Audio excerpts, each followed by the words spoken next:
ప్రభు యేసుక్రీస్తు నామమున మీ అందరికీ శుభాభివందనాలు. అందరూ బాగున్నారా? దేవుని మహాకృపను బట్టి అనుదిన ఆత్మీయ ఆహారం అనే కార్యక్రమం ద్వారా అనేక మందికి దేవుడు గొప్ప వెలుగును దయచేశాడు అని మేము సాక్షిరూపంగా వింటూ ఉన్నాం. దీన్ని బట్టి దేవుణ్ణి స్తుతిస్తున్నాను. ప్రియమైన దేవుని బిడ్డలారా, ఈరోజు మన వాక్య ధ్యానం యోహాను సువార్త 15:16.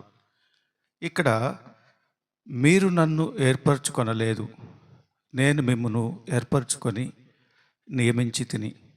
గమనించండి, నిజమే, దేవుడు మనల్ని ఏర్పాటు చేసుకున్నాడు. మనం అనుకోవచ్చు, నేను కూడా దేవునికి తెలుసా?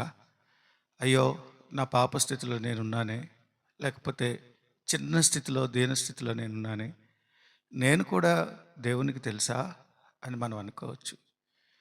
ప్రియమైన దేవుని బిడ్డలారా, యేసుక్రీస్తు ఈ లోకానికి ప్రభు, వెలుగు. అందరి కోసం ఆయన సిలువలో రక్తం కార్చాడు. ఒక విషయం మనం గమనించవచ్చు, మన చేతిలో ఉన్నటువంటి బయోమెట్రిక్ ప్రపంచంలో మనకి మాత్రమే ఉంటుంది.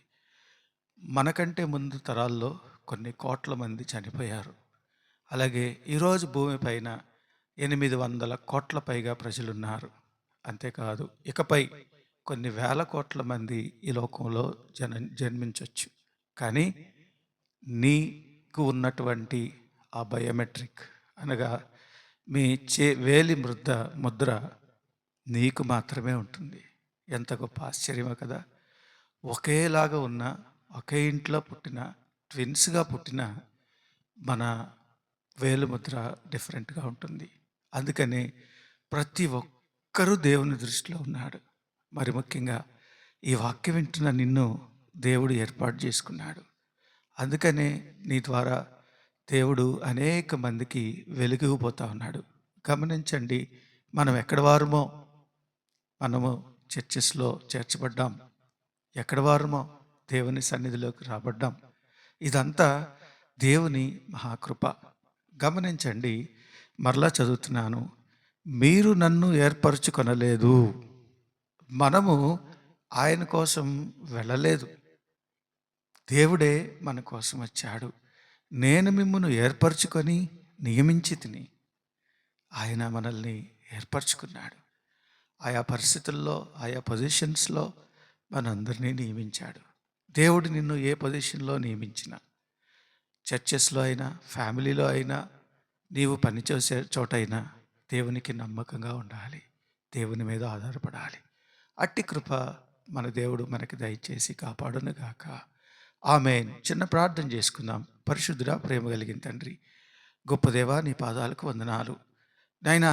ఈ దిన వాగ్దానం, ఈ దిన ధ్యానం నిజమే, నీవు మమ్మల్ని ఏర్పాటు చేసుకున్నావు నాయన, మమ్మల్ని నియమించావు. నీకు వందనాలు. నీ బిడ్డలు నాయన ఎక్కడెక్కడ ఏ ఏ పరిస్థితుల్లో, ఏ పొజిషన్స్లో ఉన్నారో నాయన, వారు నీకు నమ్మకంగా ఉండటానికి సహాయం చేయండి. నీ కాపుదల దయచేయండి, మీ సన్నిధి దయచేయండి. నీవే తోడుగా ఉండండి. ఈ దినమంతా మీ రక్షణ వారికి దయచేయమని యేసయ్య పరిశుద్ధ నామమున ప్రార్థన చేసి వేడుకొంచున్నాం తండ్రి, ఆమేన్. ప్రియమైన దేవుని బిడ్డలారా, మీ ప్రార్థన అవసరతలు ఈ క్రింది నంబర్కు కాల్ చేయండి. అంతేకాదు, ఈ వీడియో సబ్స్క్రైబ్ చేయండి, లైక్ చేయండి, షేర్ చేయండి. వందనాలు. చిన్న ఆశీర్వాదం తీసుకుందాం. ఇప్పుడు మన తండ్రి అయిన దేవుని ప్రేమ, కుమారుని యొక్క సహవాసము, పరిశుద్ధాత్మ తోడు మనందరికీ తోడుగా ఉండి మెండారుగా నడిపించునుగాక. ఆమేన్. వందనాలు.